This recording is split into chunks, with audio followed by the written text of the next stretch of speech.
Sheen Shots. Yeah, boy. What's going on, guys? Welcome back to the Sheen Shots channel.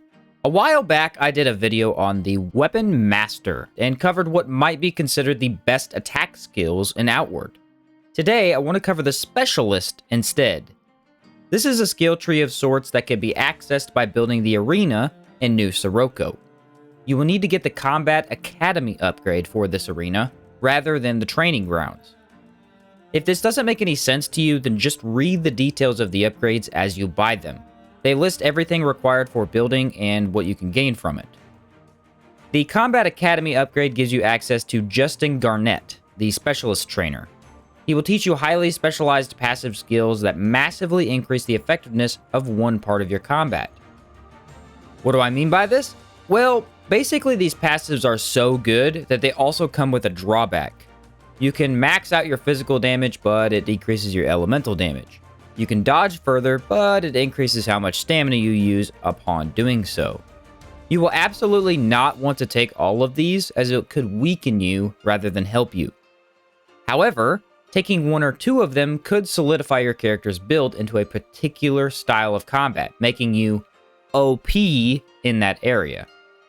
So while they seem bad at first, you can get a lot out of these skills. Let's check out each one and see what they do. Cruelty can be located at the top of this tree, and it's based around damage over time effects, such as bleeding, burning, poison, and things like that. Its exact description reads, increase damage of your burning, poison, extreme poison by 50%, and increase the damage of bleeding, extreme bleeding, blaze, holy blaze, and plague by 30%. Lower status resistances by 50% and physical resistance by 10%. Cruelty's only good if you're using damage over time throughout your entire playthrough. I would also like to mention that Blaze, Holy Blaze, and Plague are especially excellent after learning this skill. They already do a large amount of damage, and this just boosts them to near perfection. Your status resistance becomes very low, which will hurt you in Caldera, and negative 10% physical resistance makes you more squishy as well. I suggest using this with a bow build. Blaze is a very iffy thing to put on an enemy, as it prevents you from moving close to them. If you do, Blaze will then be applied to you, and it kills quickly. As a bowman, you can continue to plink away at an enemy while they are blazed, and since the enchants for bows are so insane, you get the most out of Cruelty. Use an enchanted horror bow and an enchanted meteoric bow. Apply extreme poison with one and then holy blaze with the other. Everything in the game, including bosses, will lose health at a pretty significant rate. Cruelty isn't great for a lot of builds, I have to admit, but it might as well be made for bowmen, as the damage increase is very fun to have. Patience looks similar to a clock and is based around weapon skill damage. Your regular attacks are one thing, but an actual skill, such as puncture, gong strike, or dagger skills, will be increased. Increase damage from weapon skills by 30%, but lower the damage from normal and special attacks by 20%. There really isn't much to Patience. You'd want to use a Damascene weapon or Legacy it for a Masterpiece version. Those two weapon types increase weapon skill damage, and adding this passive on top of one will be a well-specialized build, which is what these were created to encourage in the first place. Your regular attacks do a lot less damage, so don't pick this up all willy-nilly. I would say, once again, this feels more centered around a bow build, or even a speedster build. You can get a Masterpiece bow, and since most bow skills come back in no longer than 30 seconds, you would not be handicapping yourself hardly at all. You could also go the route of using a dagger, as that weapon type only attacks using skills to begin with. Unfortunately, we don't have access to a Masterpiece dagger, but again, the dagger only uses attack skills, so there's almost no reason not to use Patience with a good dagger build. Considering how strong daggers already are, and that another passive skill from this trainer will buff daggers even more, it's crazy to think about how much damage you could potentially do in one single attack. Be careful when grabbing Patience, but it will surely come in handy if you tend to only attack with weapon skills. Acrobatics portrays a man rolling, and that's exactly what this passive does for you. You get a much better dodge that is very fun to use. Unhampered dodge rolls have increased range. Stamina cost of dodge rolls increased by 50%. Your dodge will be unchanged if you are wearing a backpack that doesn't let you freely roll. However, dodging while unhampered gives you a massive send-off and nearly doubles the distance you dodge in a single roll. This skill is probably the most well-known of the specialized passives. It gives you the most obvious and physical change while also being super useful for dodging during combat. Anyone having trouble in battle will find Acrobatics to their liking, as it can improve your survivability by leaps and bounds. Literally.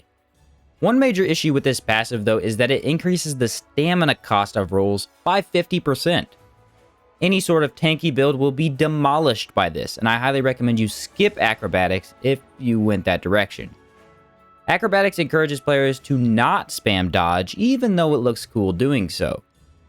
On the other hand, simply taking that Rogue Engineer skill tree completely negates this extra stamina cost on dodges. Basically giving you a normal stamina cost on dodge, but letting you keep your diving rolls. This would also let you roll with any backpack on, leading to some very funny looking adventures on your end. Do be careful, as this dodge will leave you with less openings to attack if you're using a one-handed weapon. You hardly ever get hit, but most enemies will be ready for round 2 once you run back towards them to continue combat. So just be aware that distance is pretty important in battle. Acrobatics is not one of the best passives on this list, as it's completely unnecessary. However, it is extremely fun to have, and if you can still manage the stamina, go for it. Unsealed actually has a picture of a sigil inside of it, and it's basically pointless unless you're using one. This skill massively decreases the time it takes for you to cast sigils, which, as you can imagine, is very helpful for a sigil build. Speed up sigil placement skills and extend the duration of sigils by 20 seconds. Lower max life by 25. So the fact that it takes less time to throw down a sigil is already a huge plus. This would make it easier to throw down all your sigils for boss fights without standing there vulnerable like you had to before. It also increases the life of your sigils by 20 seconds. That might not seem like a long time, but combat is usually in short durations, and that might just be enough extra time for you to defeat whatever you're fighting with one sigil, or set of sigils. According to the Outward Wiki, this is bugged in vanilla Outward. The sigil still places faster, but does not gain extra 20 seconds of time. So that kind of sucks, but it does work in Definitive Edition, and the faster placement might still be worth it, to be honest. Now, unfortunately, Caldera is the region of positives with a negative, and you must sacrifice 25 HP for this skill. It literally just takes away 25 of your health. Not sure how that gives you better sigils, but hey, this is Outward. It makes sense if you don't think about it. All in all, this skill is another that is totally unnecessary. A build using one sigil will often not care about sigil placement speed at all. And builds that use every sigil usually figure out how to manage the slow casting speed by the time this passive becomes available. However, it is definitely nice to have and makes sigil combat much smoother. Plopping down magical circles this fast does feel pretty nice, and I do think it is worth it if you can manage the lower health. The Blue Chamber faction is never a bad option if you know you're going to be gunning for this skill, as you get extra mana for sigils and more health, so this passive doesn't hurt as much. Unsealed is literally only useful if you use sigils, but I think it's a welcome perk to that build type, and it's nice to see some sort of upgrade available to mages other than negative mana cost and extra damage. Brains has a picture of a brain on it. Go figure. And it is what you want for elemental damage builds. Increases elemental damage by 15%, but lowers physical damage by 25% and increases stamina cost by 15%. For me, this is the worst passive from the specialist skill tree. Elemental damage can already be increased so much by taking Hex Mage or Cabal Hermit, so 15% doesn't feel like enough to incentivize using it.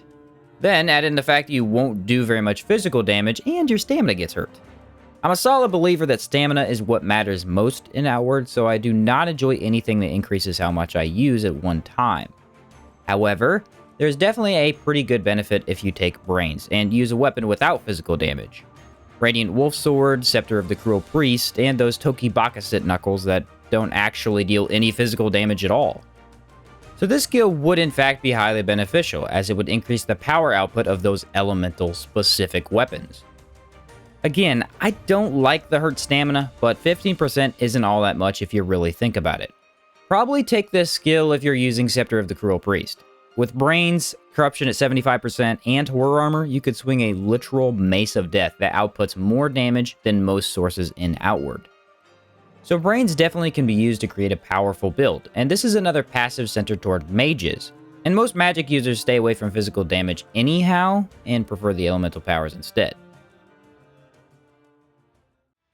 Brawns is probably the best passive skill in this entire skill tree, even though its side effect is the most severe. It centers around physical damage, but the only negative is less elemental damage. Increases physical damage by 25%. Increase max stamina by 25%, but lowers elemental damage by 40%. It offers you more physical damage and extra stamina. 25 extra stamina is really nice to have and can make all the difference for many builds. The negative here is 40% less elemental damage. But here's the weird thing. Most builds that focus on physical damage don't use any elements at all. Take my Tarnished Pirate build, for example. Use Master Kazite armor for extra physical damage. Go with Cabal Hermit so that Wind and Fields deal high impact and more damage. Then, using a dagger and marble weapon, you crush anything in your path without ever using a rag or varnish. So Bronze is exponentially more useful than the Brains, even though they're supposed to be parallel skills of sort. This skill just doesn't seem to pair the negative well with the amazing positive. Plus, you can once again make daggers OP with this. Grab Bronze, which offers more physical damage. Then grab Patience for more skill damage. Using your dagger skills will now output more physical damage than you ever thought possible. Bronze, of course, makes imbues and rags much less useful, so going into fights and using an imbue to gain an advantage over, say, golems, who are very weak to ethereal, won't work as well.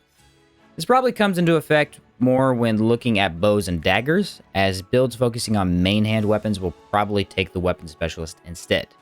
Overall, Bronze is a very good passive, and I think it is a bit too good for physical damage-based builds. So use this one for sure, but maybe not if you chose Dreamer Halberd or Scepter of the Cruel Priest from before. All passive skills from the specialist will cost 3 arena tokens called Conqueror's Medals. These can be earned after defeating champions in the arena, and be careful, some of these fights get pretty rough. The weapon specialist is pretty heavily focused on main hand weapons. The specialist, on the other hand, seems to focus more on mages and any build type more centered around offhand weapons. Bows are the exception to this as they benefit greatly from either tree. Specialist seems bad at first and should not be something you grab more than 2 passives on. Taking more than that just leaves you with too many weaknesses in my opinion. But they're actually useful contrary to popular belief. It takes reading each skill carefully, but the buffs you can gain from these are insane compared to other passives in Outward. Consider building the Specialist upgrade for the arena, as the skills are probably more fun than those from the Weapon Specialist, and can be used to make your build feel more unique than it probably already is. Consider leaving a like down below if you enjoyed this video, and I will catch you in the next one.